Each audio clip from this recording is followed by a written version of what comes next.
একটা প্রশ্ন রয়েছে সেটা হচ্ছে সবাই বলে ধর্ম যার যার উৎসব সবার। জি জি আপনি আপনার কোনো ফ্রেন্ডকে ইনভাইট করেছেন কিনা বা তারা আসছে কিনা তারা শুভেচ্ছা জানিয়েছেন কিনা? অবশ্যই অবশ্যই ধর্ম যার যার উৎসব সবার, এটার মানেটা হচ্ছে আপনি আপনার ধর্ম কর্ম পালন করে যাবেন, আমরা আমার ধর্মকর্ম পালন করে যাব।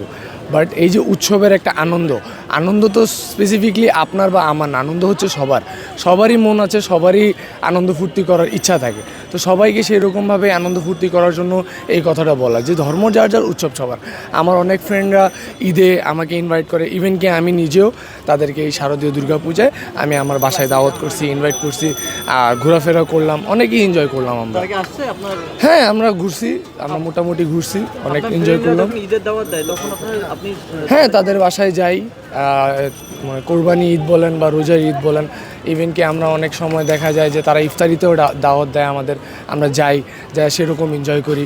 তারাও আমাদের বাসায় আসে, পূজা বলেন, কালী পূজা বলেন বা সরস্বতী পূজা বলেন, যে কোনো উৎসব বলেন, আমরা আমাদের বাসায় আসে, আমরা সেরকমভাবেই একাকিত্ব হয়ে আমরা সব কিছুই পালন করি। কারণ ভাই বাংলাদেশ এমন একটা কান্ট্রি যেখানে ধর্ম নির্বিশেষে সবাই একসাথে বসবাস করে।